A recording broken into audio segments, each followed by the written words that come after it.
তারা ছিলেন সত্যের মাপকাঠি। ওনাদের জিন্দেগিটা সবকিছু দান দৌলত যৌবন জীবন সবকিছু রাসূলুল্লাহ সাল্লাল্লাহু আলাইহি ওয়াসাল্লামের কদম মোবারকে উৎসর্গ করে দিয়েছেন। আল্লাহু আকবার। এবং দামি সাহাবীদের ব্যাপারে কি বাজে মন্তব্য, জিহ্বাটাও একটু কেঁপে ওঠে না। এমন দুঃসাহস আবার মুসলমান দাবি করে। শুনে রাখেন, মালিকি মাযহাব মতে কেউ যদি সাহাবীদেরকে গালমন্দ করে তাকে কতল করে দিতে হয়, আর অন্যান্য মাযহাব মোতাবেক কেউ যদি সাহাবীদেরকে গালমন্দ করে তাহলে তাকে বেত্রাঘাত করতে হয়। যদি ইসলামী শাসন, যদি এটা খেলাফতীয় রাষ্ট্র হতো, ইসলামী ইমারত হতো এই দেশটা, তাহলে যারা রাসূলুল্লাহর সাহাবীদের শান মান নিয়ে টানা হেসরা করে ওইগুলোকে আইনের আওতায় এনে দুররা লাগানো হতো। আউযু বিল্লাহি মিনাশ শাইতানির রাজীম। বিসমিল্লাহির রাহমানির রাহিম। মুহাম্মাদুর রাসূলুল্লাহি ওয়াল্লাযীনা মা'আহু আশিদ্দাউ আলাল কুফফার। আল্লাহু আকবার বলেন। আল্লাহ পাক রব্বুল আলামিন বলছেন, মুহাম্মাদুর রাসূলুল্লাহ ওয়াল্লাযীনা মা'আহু আশিদ্দাউ আলাল কুফফার রুহামাউ বাইনাহুম তারাহুম রুকআন সুজদান ইয়াবতাগুনা ফাদলান মিনাল্লাহি ওয়া রিদওয়ানা سيماهم في وجوههم من أثر السجود। আল্লাহ একটি জবানও বন্ধ রাখবেন না, সকলই জবান খুলে বলেন আল্লাহু আকবার। আল্লাহ পাক রব্বুল আলামিন বলছেন, মুহাম্মাদুর রাসূলুল্লাহ ওয়াল্লাযীনা মা'আহু আশিদ্দাউ আলাল কুফফার। আল্লাহ পাক রব্বুল আলামিন বলছেন, মুহাম্মাদুর রাসূলুল্লাহ, মুহাম্মদ সাল্লাল্লাহু আলাইহি ওয়াসাল্লাম আল্লাহর রাসূল। ঠিক কিনা বলেন? আল্লাহ পাক রব্বুল আলামিন বলছেন, মুহাম্মদ রাসূলুল্লাহ, মুহাম্মদ আল্লাহর রাসূল, ওয়াল্লাযীনা মা'আহু আশিদ্দাউ আলাল কুফফার। মুহাম্মদ সাল্লাল্লাহু আলাইহি ওয়াসাল্লাম তিনি আল্লাহর রাসূল এবং তার সাহাবীরা কাফেরদের প্রতি অত্যন্ত কঠোর। সুবহানাল্লাহ বলবেন না? রুহামাউ বাইনাহুম তারাহুম রুকআন সুজদান ইয়াবতাগুনা ফাদলান মিনাল্লাহি ওয়া রিদওয়ানা। মুহাম্মদ সাল্লাল্লাহু আলাইহি ওয়াসাল্লাম এবং তার সাহাবীরা কাফেরদের প্রতি কঠোর, কিন্তু একজন মুমিন অপর মুমিন এর প্রতি ছিলেন সহৃদয়, নরম। সুবহানাল্লাহ বলেন।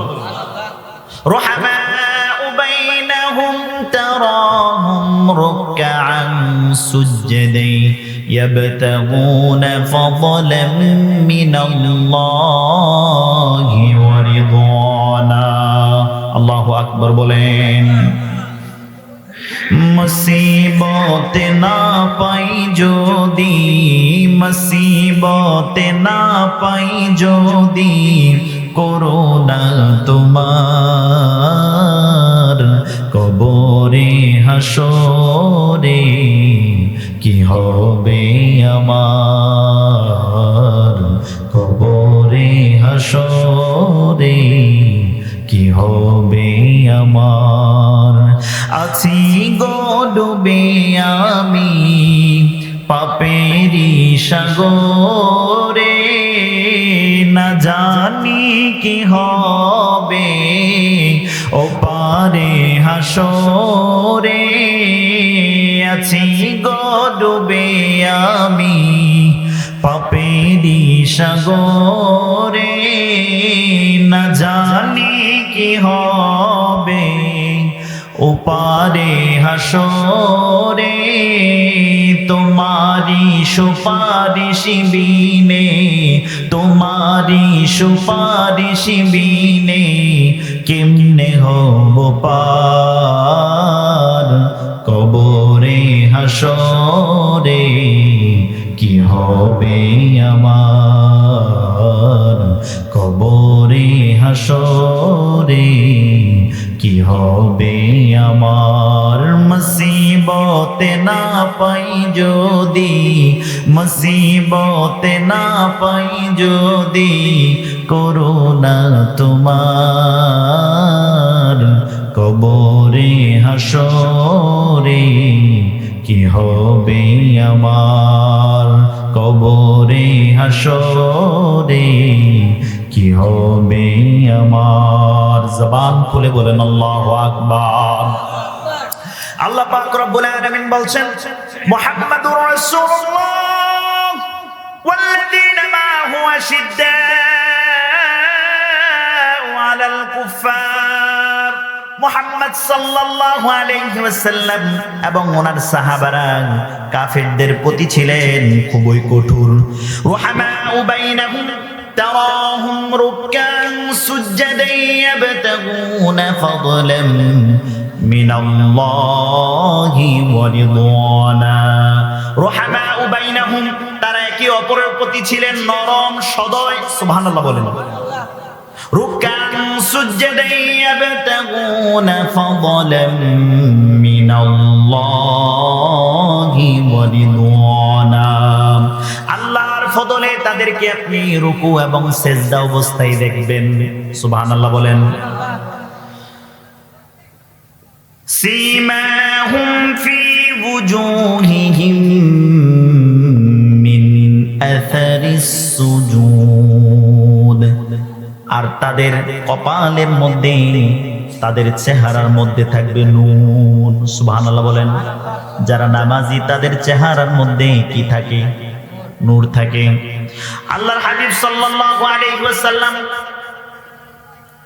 এই আয়াতে কারিমার ব্যাখ্যায় একটি হাদিস রয়েছে, মান কাসুরাত সালাতুহু বিল-লাইল হাসুনা ওয়াজহুহু বিন-নাহার। ইবনে মাজার হাদিস।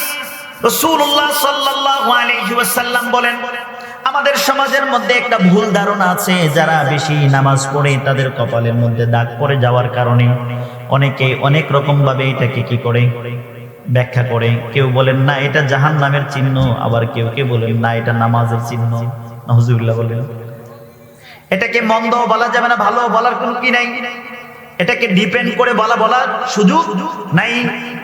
নামাজ পড়ছেন দাগ পড়ছেন নরমাল, এটাকে আমরা যেভাবে ব্যাখ্যা করি ওই ব্যাখ্যার কি নাই, সুযোগ নাই। এটাকে ব্যাখ্যা করার কোনো কি নেই, দরকার নাই, প্রয়োজন নাই। রাসূল সাল্লাল্লাহু আলাইহি ওয়াসাল্লাম বলেন, মান কাসুরাত সালাতুহু বিল-লাইল হাসুনা ওয়াজহুহু বিন-নাহার। রাসূল কারীম সাল্লাল্লাহু আলাইহি ওয়াসাল্লাম বলেন, যারা অধিক পরিমাণ নামাজ পড়েন তাদের চেহারার মধ্যে আল্লাহ তাআলা নূর দিয়ে দেন। কি দিয়ে দেন? নূর। কি দিয়ে দেন? আসেন যে আয়াতে কারিমাটা আপনারা শুনেছেন, ওই আয়াতে কারিমার বাহিরে ইনশাআল্লাহ কথা বলবো না। আল্লাহ পাক রব্বুল আলামিন বলেছেন মুহাম্মাদুর রাসূলুল্লাহ, মুহাম্মদ সাল্লাল্লাহু আলাইহি ওয়াসাল্লাম আল্লাহর রাসূল।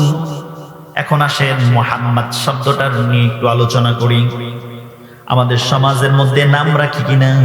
আমাদের নাম রাখে না? রাখে।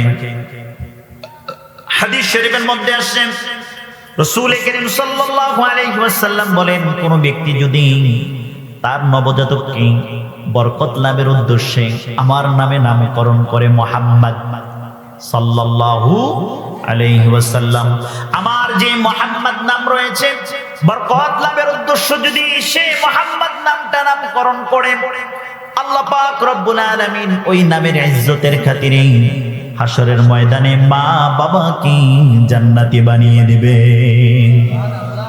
শুধু তাই নয়, অন্য হাদিসের মধ্যে এসেছে রাসূল করিম সাল্লাল্লাহু আলাইহি ওয়াসাল্লাম বলেন, আল্লাহ তাআলা হাশরের ময়দানে রাখবেন ইয়া মুহাম্মদ। এই ডাকের সাথে সাথে অনেকের নাম থাকবে মুহাম্মদ, তারাও গার ফিরিয়ে তাকিয়ে দেখবেন। তখন আল্লাহ পাক রব্বুল আলামিন বলবেন, তোমরা শুনে রাখো, মুহাম্মদ বলার কারণে আমার হাবিবের নামের সাথে যাদের নামের সাদৃশ্যতা রয়েছে, যাদের নামের মিল রয়েছে, তারাও তাকিয়েছে। আমার হাবিবের নামের ইজ্জতের খাতিরে আমি তাদেরকে মাফ করে দিলাম। এখন আমাদের নামের যে বিষয়, আমাদের নাম রাখে রাইসা, কি রাখে? যদি জিজ্ঞাসা করি অর্থ কি, হুজুর জানি না। নাম কি রাখে নিজেও জানে না, অর্থ বলে হুজুর কোরআনের নাম তো আরবি নাম। কি নাম? আরবি নাম। আরবিটার অর্থ কি জানছেন? এটা জানার কি চেষ্টা করে না, বলে আরবি নাম, কোরআনের নাম না। এমনটা চিন্তা ভাবনা করা যাবে না। আলিম দ্বারা নামকরণ করবেন, ওনারা নির্দিষ্ট একটি ফজিলতপূর্ণ নাম আপনার সন্তানের জন্য দিবেন, আর সেই নাম রেখে আপনার সন্তান বাস্তবিক জীবনে ওই নামের প্রভাব ফেলবে বাহ্যিক জীবনে। শুধু তাই নয়, হাদিস শরীফের মধ্যে আসছে নাম ভুল রাখার কারণে সন্তানের এর জন্য মা বাবাকে হাসরের ময়দানে আসামির কাঠগড়ায় দাঁড়াইতে হবে। নাউজুবিল্লাহ বলবেন না? তাহলে নাম রাখা নিয়ে অবহেলা করা যাবে? সুযোগ আছে? নাই। নাম রাখার ক্ষেত্রে খুব গুরুত্ব দিবেন। যে কথাটা বলছিলাম, মুহাম্মদ শব্দের বরকত রয়েছে, তাই আমরা প্রত্যেক নামের পিছনে লাগাই কি মুহাম্মদ, অমুক মিয়া তমুক মিয়া, ঠিক না? হ্যাঁ, আমরা প্রত্যেক মুসলমানের নামের পিছনে মুহাম্মদ শব্দটা বরকতান লাগাই। এজন্য যে মুহাম্মদ শব্দটা যে নামের পিছনে থাকে, ওটা স্পষ্ট বোঝা যায় এটা মুসলমানের নাম, ঠিক কিনা বলেন? কিন্তু আগে নামের পিছনে জোর করে শ্রী লাগানো হইতো, সেই জন্য এই ভারত উপমহাদেশের মধ্যে নাম জোর করে শ্রী লাগানোর কারণে সেজন্য উলামায়ে কেরাম চিন্তা করলেন, তারা যেহেতু জোর করে শ্রী লাগাই দেয়, সেজন্য আমরা কি করে দেব, প্রত্যেকের নামের পিছনে মুহাম্মদ শব্দটা লাগাই দিব, এতে বোঝা যাবে এটা মুসলমানের নাম। সুবহানাল্লাহ।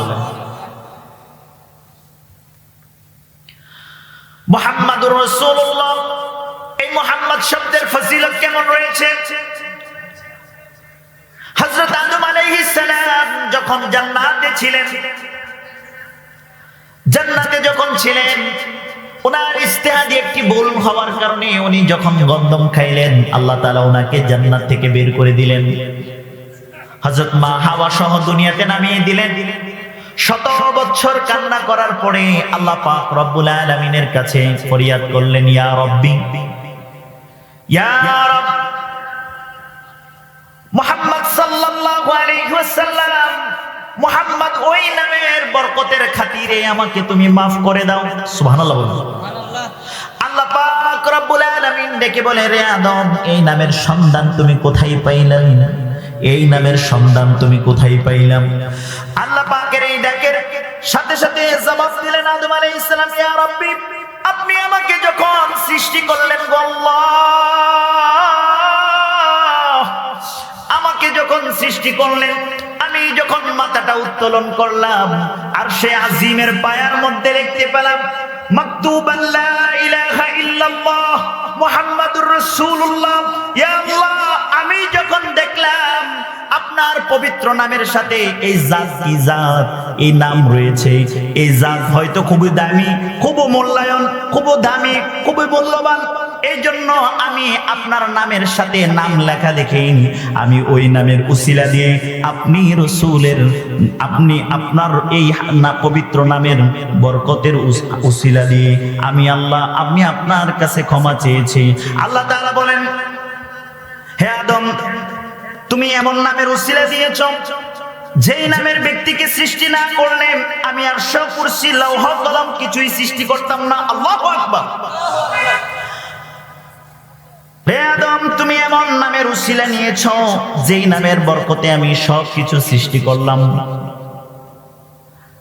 তুমি এমন নামের উসিলা নিয়েছো, এই নামের উসিলাই তুমি মাপ চাওয়ার কারণে, শুধু তুমি মাপ নয়, তুমি যদি বলতা পৃথিবীবাসী যত একদম শেষ পর্যন্ত কিয়ামত আগ পর্যন্ত যত মানুষ আসবে সকলের জীবনের গুনাহ সকলের ভুলগুলো ক্ষমা করে দিতাম, তুমি যদি এই দোয়া করতাম আমি রব সেটাই কবুল করে নিতাম। তুমি নিজের জন্য দোয়া করেছো, তোমার নিজের ইজতিহাদি ভুলের জন্য তুমি দোয়া চেয়েছো, ক্ষমা চেয়েছো। রে আদম, আমি তোমার এই ভুলটাকে ক্ষমা করে দিলাম। সুবহানাল্লাহ বলবেন না? কোন নামের খাতিরে? আমার রাসূলের নামের খাতিরে। সুবহানাল্লাহ।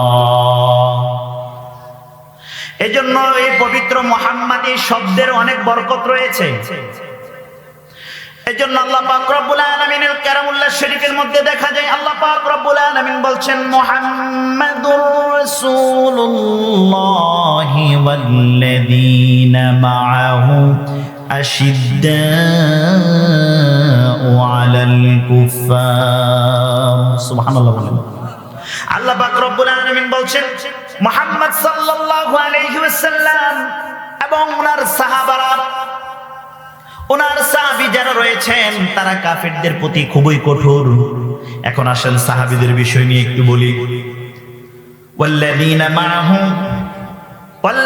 মাআহু এবং যারা ওনার সাথী মুহাম্মদ সাল্লাল্লাহু আলাইহি ওয়াসাল্লামের সাথী, অর্থাৎ সাহাবীদেরকে উদ্দেশ্য করে বলছেন আল্লাহ রাব্বুল আলামিন ওনার সাথী যারা। তাহলে এবার আসেন সাহাবীদের ব্যাপার নিয়ে একটু বলি।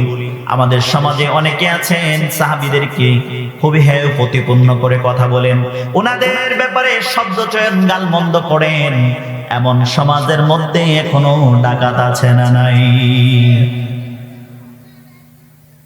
হযরতে আমির মুয়াবিয়া রাদিয়াল্লাহু তাআলা আনহুর বিষয় আসলে এমন ভাবে গালাগালি শুরু করে, এমন শব্দ চয়ন করে, নাউযুবিল্লাহ আস্তাগফিরুল্লাহ। কিন্তু একটু ভাবার উচিত কার ব্যাপারে কি বলছি। উনি ছিলেন সাহাবী, রাসূলের সাহাবী। আল্লাহু আকবার! কত বড় দামি জিনিস, কত বড় মূল্যবান জিনিস, যিনি রাসূল সাল্লাল্লাহু আলাইহি ওয়াসাল্লামের জীবদ্দশায় রাসূলের দিদার পেয়েছেন, সাক্ষাৎ পেয়েছেন, এবং কি ইসলামের খেদমতে রাসূলের দরবারে নিজের সময় জান মালকে কুরবান করেছেন, এমন সাহাবী। আল্লাহু আকবার! এমন সাহাবীদের ব্যাপারে গালমন্দ করে। কিন্তু সাহাবীদের আজমত তো বড়, সাহাবীদের আজমত অনেক বড়, সাহাবীদের আজমত অনেক দামি। আল্লাহ পাক রব্বুল আলামিন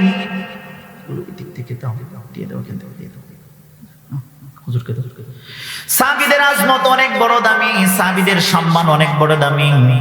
আল্লাহ পাক রব্বুল আলামিন সাহাবীদেরকে কেন্দ্র করে বলেন লাকাদ রাদিয়াল্লাহু আনিল মুমিনিনা ইয ইউবাইউনাকা তাহতাশ শাজারা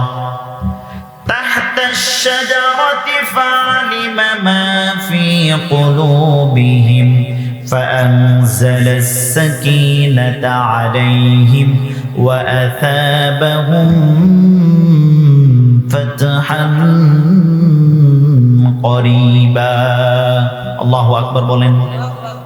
আল্লাহ পাক রব্বুল আলামিন বলেন লাকাদ রাদিয়াল্লাহু আনিল মুমিনিন ইয ইউবাইউনাকা তাহতাশ শাজারাতি ফা'আলিমা মা ফি কুলুবিহিম। অবশ্যই রাদিয়াল্লাহু আনিল মুমিনিনা ইয ইউবাইউনাকা তাহতাশ শাজারাতি ফা'আলিমা মা ফি কুলুবিহিম।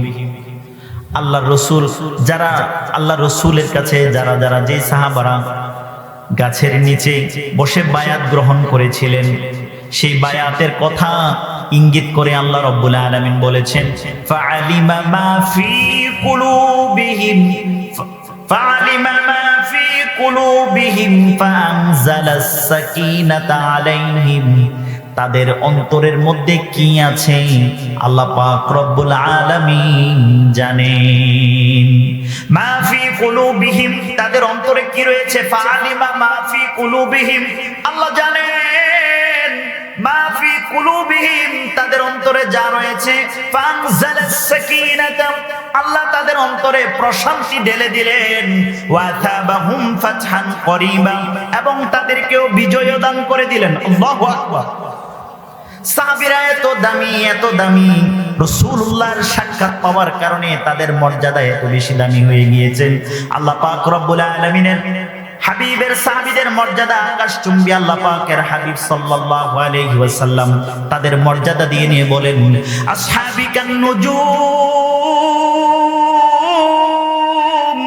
ফাবিআইহিম ইহতাদাইতুম ইহতাদাইতুম। আমার এক একটা সাহাবী আকাশের তারকা তুল্য, আকাশের নক্ষত্র তুল্য। ওই সাহাবীদের কারো একজনকে যদি অনুসরণ করো তাহলে তোমরা হেদায়েত পেয়ে যাবা। সুবহানাল্লাহ বলেন। তাহলে নবীর সাহাবী কাউকে মন্দ বলার কি নেই, কোনো সুযোগ নাই, কারণ এক একটা সাহাবী আকাশের নক্ষত্র তুল্য। সুবহানাল্লাহ। রাসূল করিম সাল্লাল্লাহু আলাইহি ওয়াসাল্লাম বলেন, আমার সাহাবীদের মর্যাদা এমন,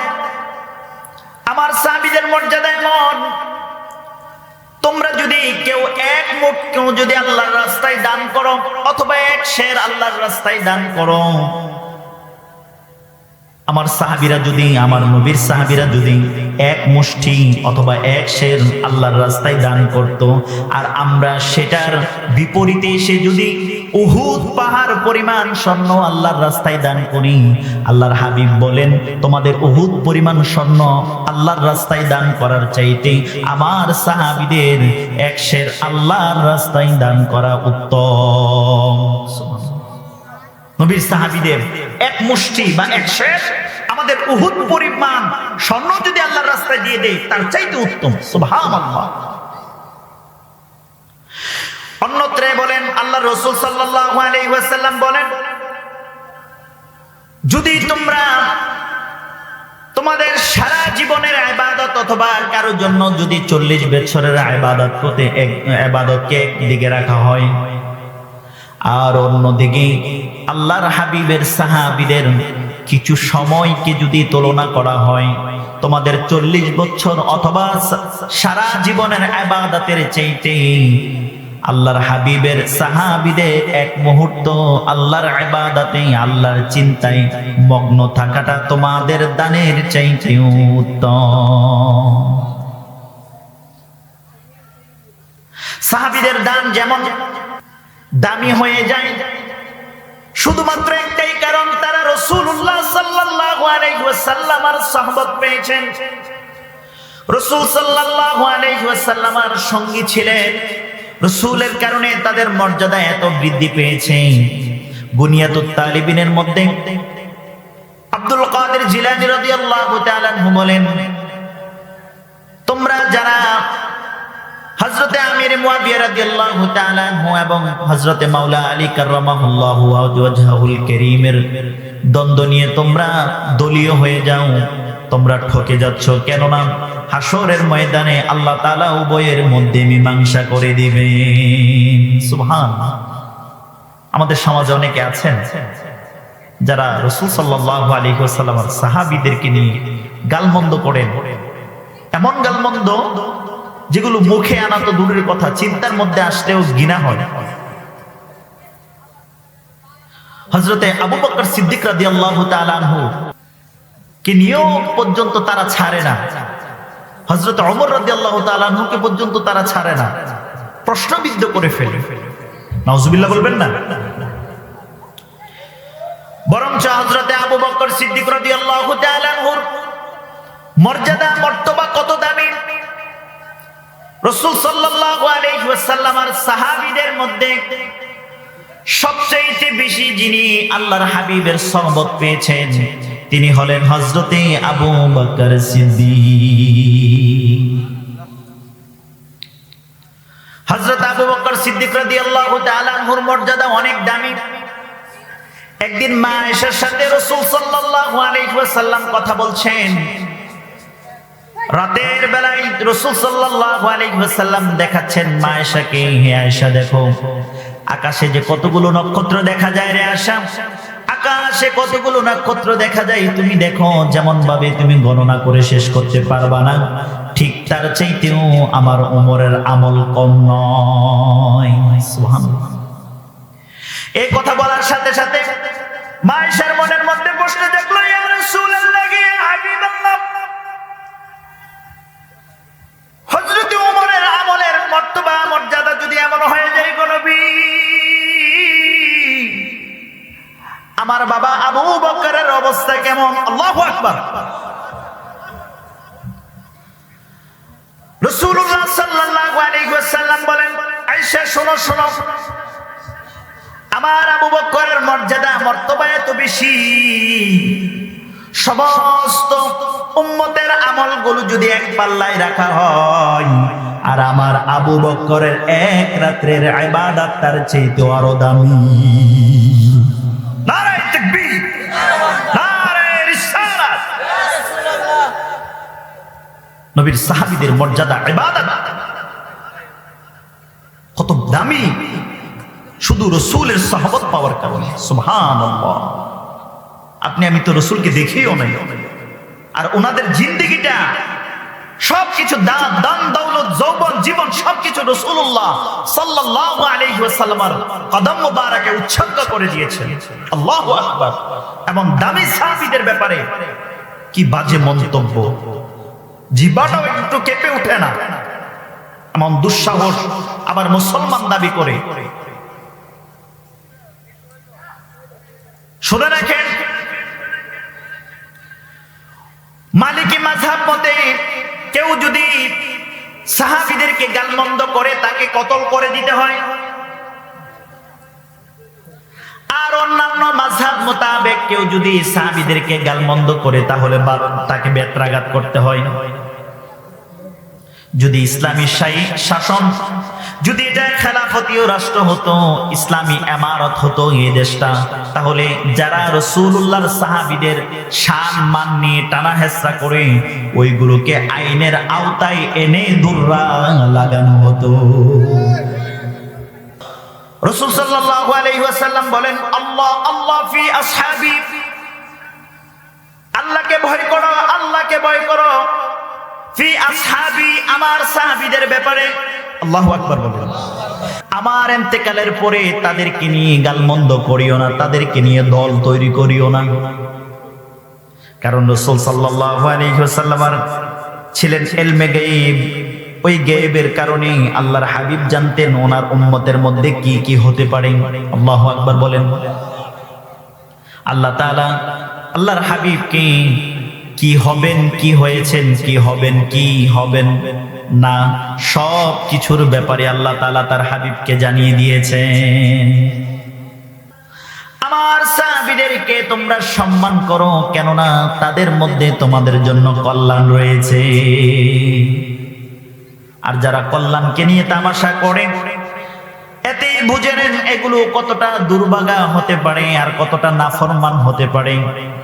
আল্লাহর আসমানের নিচে আর জমিনের উপরে এর চাইতে বড় হতভাগা আর কেউ নয়। যারা তাদেরকে ভালোবাসবে তারা যেন আমি রাসূলকে ভালোবাসার কারণে তাদেরকে ভালোবাসলো, আর যারা ওই সাহাবীদেরকে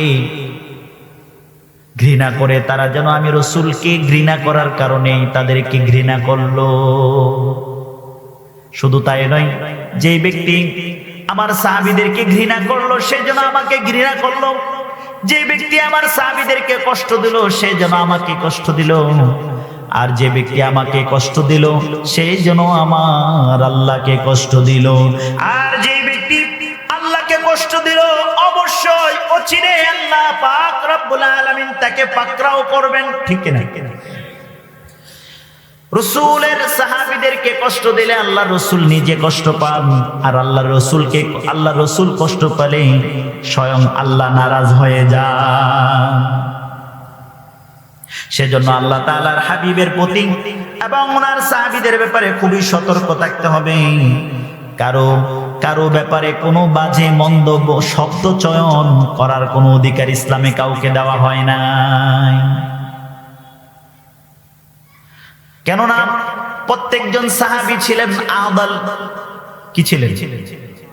ন্যায় পরায়ণ, ন্যায় পরায়ণ ছিলেন প্রত্যেক সাহাবী। তারা ছিলেন সত্যের মাপকাঠি। তারা ছিলেন আমাদের অনুসরণীয়। আমাদেরকে অনুসরণ করতে হবে। কিভাবে রাসূলের প্রতি কিভাবে তারা ইজ্জত করেছেন, তাজিম করেছেন, সম্মান করেছেন। শুধু তাই নয়, কিভাবে তারা ইসলামের জন্য নিজের জীবনকে উৎসর্গ করেছেন, জানমালকে উৎসর্গ করেছেন। তারা কিভাবে নিজেদের সবটুকু দিয়ে ইসলামের জন্য তারা নিজেদের জীবন, যৌবন, জানমাল যেভাবে উৎসর্গ করেছেন, কিভাবে করেছেন, আমরা সেভাবে করতে হবে। তাদেরকে অনুসরণ করতে হবে। তারাই হলো আমাদের জন্য অনুসরণীয়। আর যাদেরকে অনুসরণ করবেন তাদের বিরুদ্ধে যদি মন্দচার বলেন, তাহলে আপনার অনুসরণ তো হয়ে গেছে শয়তানের অনুসারী। তাহলে আপনি নবী সাহাবীদের অনুসরণকারী হলেন না, আপনি হলেন ইত্তিবা' শয়তান, শয়তানের অনুসারী। তাই সাহাবীদের ব্যাপারে কথা বলার ক্ষেত্রে কি রাখতে হবে? সর্বোচ্চ চিন্তা ভাবনা মাথায় রাখতে হবে যে কাদের ব্যাপারে আমি কথা বলছি, কাদের ব্যাপারে আমি মন্দচারিতা বলছি। এজন্য সাহাবীদের ব্যাপারে চিন্তা ভাবনা রাখতে হবে, খুবই সতর্ক, সাবধান। এই কথাগুলো কেন বলছি? এই জন্য বলছি, আপনাদের এই সমাজের মধ্যে ভাইরাস ঢুকছে। যারা সাহাবীদেরকে গালমন্দ করে, সাহাবীদেরকে নিয়ে মন্দচারিতা বলে, এ ব্যাপারে আপনাদেরকে সজাগ থাকতে হবে, সতর্ক থাকতে হবে। কার ব্যাপারে মন্দ বলছেন, কি নিয়ে মন্দ বলছেন? সাহাবী রাসূল, আপনাকে কি দায়িত্ব দেওয়া হয়েছে নবীর সাহাবীদেরকে বিচার করার জন্য? সাহাবীদেরকে নিয়ে সমালোচনা করার জন্য এই অধিকার আপনাকে দেওয়া হয়েছে? সে সুযোগ তো আপনাকে দেওয়া হয়নি। আল্লাহ ধরা বড় কঠিন ধরা, ওই দিন কোনো পার পাবেন না। আল্লাহ পাক রব্বুল আলামিন হলেন মালিক ইয়াউমিদ্দিন, তিনি হলেন বিচার দিনের মালিক। আর সেদিন ধরাটা বড় কঠিন ধরা হয়ে যাবে। লিমানিল মুলকুল ইয়াউমি লিল্লাহিল ওয়াহিদিল কাহ্হার। ওই দিন ধরা বড় কঠিন ধরা, ওই দিন ধরা বড় শক্ত ধরা। ওই দিন যদি আপনি নবীর শাফাত আশা করেন, তাহলে সাহাবীদের ব্যাপারে জবান বন্ধ রাখতে হবে, সাহাবীদের প্রতি রাখতে হবে সর্বোচ্চ আদব, সাহাবীদের প্রতি রাখতে হবে সর্বোচ্চ সুধারণা। ঠিক কিনা বলেন? তাহলে আপনি ওই কঠিন দিনেও আল্লাহর হাবিবের শাফাতের আশা করতে পারবেন। এছাড়া কোনো উপায় নাই। রাসূল সাল্লাল্লাহু আলাইহি ওয়াসাল্লাম বলেন, লা ইয়াজতামিউ হাউলাই ইল্লা আরবাতি ইল্লা ফি কলবি মুমিন। কোন মুমিনের অন্তরে চারজন ব্যক্তির ভালোবাসা একত্রিত হতে পারে না। আবু বকরিন ওয়া উমর ওয়া উসমান ওয়া আলী, এই চারজন সাহাবীর ব্যাপারে সুধারণা, ভালোবাসা কোন মুমিন ছাড়া কোন মুনাফিকের অন্তরে জায়গা হয় না। হয়তো হযরত আবু বকরকে ভালোবাসতে গিয়ে মাওলা আলীকে গালি দিবে, আর কেউ যদি মুমিন না হয়, মুনাফিক হয়ে থাকে অথবা শিয়া মতবাদ লালন করে থাকে, তাহলে হযরত মাওলা আলীকে ভালোবাসতে গিয়ে অন্য সাহাবীদেরকে গালমন্দ করবে।